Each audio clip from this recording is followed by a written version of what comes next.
No vídeo passado a gente viu como as vacinas surgiram no nosso mundo, como elas são utilizadas até hoje e como elas foram muito úteis em toda a história da nossa humanidade. Mas hoje a gente vai ver que as vacinas são diferentes.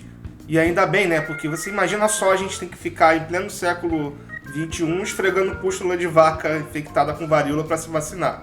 Então a gente vai ver que, graças a Deus e graças ao trabalho de vários cientistas brilhantes, o processo de vacinação ele sofreu muita evolução e hoje a gente tem vários tipos de vacina.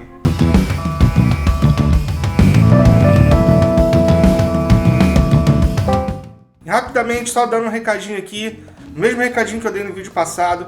Se você adora colecionar Funkos Pop, esses bonequinhos maneirinhos, cabeçudinhos, sobre vários personagens aí da cultura pop, dá uma olhada nesse site sensacional, www.osnerdscontratacam.com.br.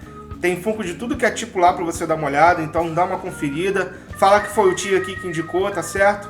Então, sem perder tempo, vamos pro vídeo. Existem diversos tipos de vacina. E esses tipos são importantes porque cada um deles é mais eficiente para o tipo de doença que você quer se prevenir.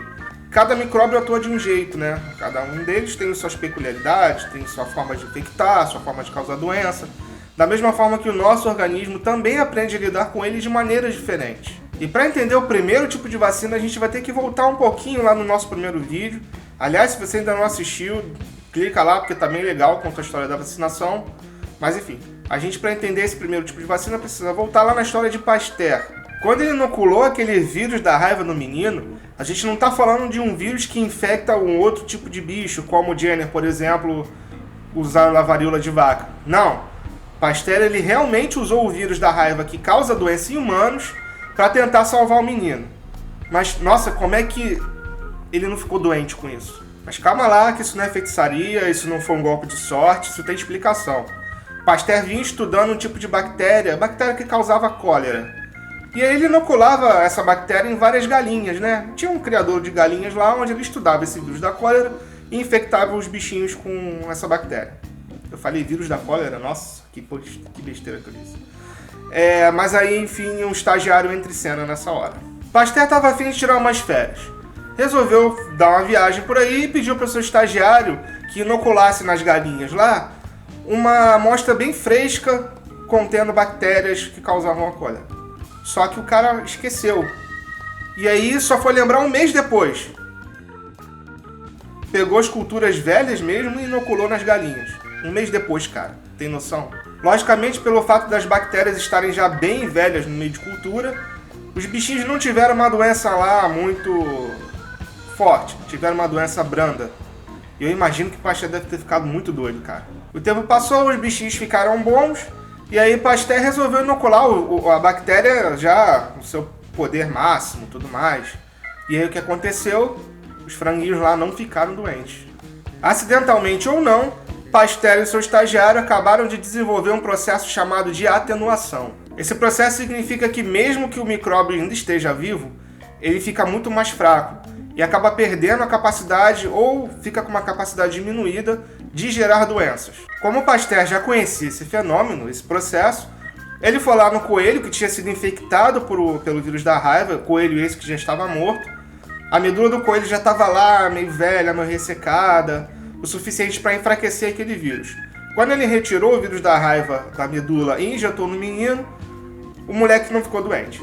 Isso porque, da mesma forma que aconteceu lá com a bactéria nas galinhas, o vírus da raiva tinha ficado mais fraco. E aí, quando o vírus que o cachorro colocou nele através da mordida chegou lá no sistema nervoso, o menino já tinha ficado saudável, porque antes que esse processo todo acontecesse, Pasteur deu para ele o vírus mais fraco e ele aprendeu a combater a doença. Toda essa história é para explicar o nosso primeiro tipo de vacina, as vacinas atenuadas. Faz parte desse tipo de vacina todas as vacinas que utilizam o micróbio ainda vivo, só que enfraquecido por algum processo. A vacina da febre amarela, por exemplo, ela foi desenvolvida cultivando o vírus em vários ovos de galinha, né? Você pegava o vírus, inoculava num ovo de galinha, tirava, colocava em outro. Essas sucessivas passagens fez com que o vírus diminuísse sua capacidade de causar doença em seres humanos. Você dá meio que uma tela azul lá no vírus. Exemplos de vacina atenuada: febre amarela, sarampo, varicela e a própria varíola. Nem todas as vacinas nós usamos o micro-organismo vivo. Eu espero que não seja o massacre da Serra Elétrica, sei lá. Nem todas as vacinas são compostas por micróbios vivos. Em alguns casos eles estão mortos. É o que chamamos de vacinas inativadas. Essa morte é causada por agentes físicos ou agentes químicos, enfim, depende do que você vai matar, né? E aí você pega o micróbio ainda com a sua estrutura preservada e inocula na pessoa. O micróbio morto vai ser reconhecido pelo sistema imunológico, blá blá blá, detalhes que a gente vai dar no nosso próximo vídeo de como as vacinas produzem imunidade na gente. A grande vantagem sobre as vacinas atenuadas, né, das vacinas inativadas sobre as vacinas atenuadas, é que existe uma pequeníssima chance da vacina atenuada, do micróbio ainda vivo, voltar a gerar doença. Nesse caso, quando a vacina está inativada, isso não vai acontecer, o micróbio está morto, não tem chance de reativação da doença. Mas não vai sair por aí dizendo que eu estou falando que a vacina da febre amarela existe chance de causar doença não, tá? Calma que essa chance é mínima. É muito melhor você se vacinar do que você deixar de tomar a vacina, tá? E para ilustrar sobre a segurança da vacina e tudo mais, eu vou deixar aqui no link da descrição um vídeo do Nerdologia explicando por que as vacinas são seguras. E aqui vão 2 exemplos de vacinas inativadas com o micro-organismo inteiro, né? Todo ele. A da poliomielite, produzida pelo Salk, e a da hepatite A. São 2 exemplos desse tipo de vacina. Outras vacinas não são compostas nem pelo micróbio vivo, nem por ele morto e todo inteiro, e sim por pedacinhos dele. São as vacinas de subunidades. Esses pedacinhos facilitam o trabalho do sistema imunológico no reconhecimento. E aí você não precisa usar ele nem vivo nem inteiro. Você dá só os pedacinhos e você consegue ter imunidade. Exemplos, temos as vacinas contra hepatite B, HPV e meningite. São tipos de vacinas de subunidades. Podemos pegar esses pedacinhos desses vários micróbios diferentes e unir em apenas uma vacina. São o que chamamos de vacinas conjugadas. A grande vantagem é que a gente pode unir esses pedacinhos de micróbios em uma vacina só e conferir imunidade a várias doenças ao mesmo tempo.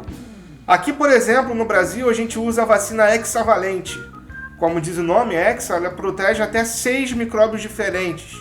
Tá aqui embaixo dizendo quais são eles, tá? Porque se eu for falar aqui no vídeo, com certeza eu vou me enrolar, vou esquecer de algum, e eu vou passar horas aqui tentando gravar só esse trecho. Então tá aqui escrito, beleza? Tem outro tipo de vacina que não utiliza o micróbio nem vivo, nem morto, nem um pedaço dele. Ué, então não usa nada? Calma que isso não é nem fosfetanonamina, nem homeopatia. Isso aqui funciona de verdade.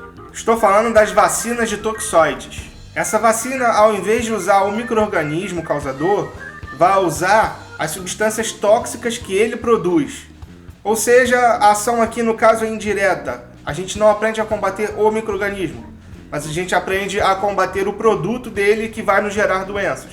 Exemplo dessas vacinas: tétano, difteria e antrax. Também existem as vacinas de DNA e as vacinas de vetores recombinantes, mas esse assunto ainda não.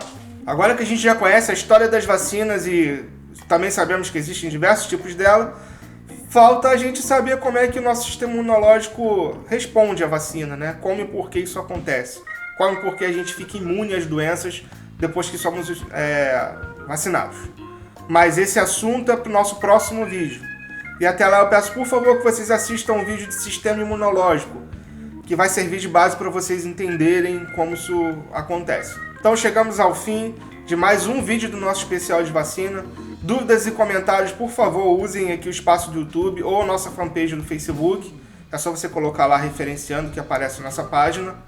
E não se esqueça de curtir o vídeo, é claro, espalhar por aí e se inscrever porque vai ter mais vídeos sobre vacinas. Pelo menos mais uns 3 vídeos aí eu pretendo fazer sobre o assunto, tudo bem? Ative as notificações para você ficar por dentro do que acontece com as vacinas e para a gente evitar certo tipo de comentários meio imbecis que a gente vê na internet por puro desconhecimento ou por maldade mesmo. Mas enfim, a gente está aqui para fazer o bem, a gente faz o nosso papel e se as pessoas querem utilizar isso para o bem ou para o mal, fica a critério delas. Gente, muito obrigado por terem assistido até aqui e até amanhã.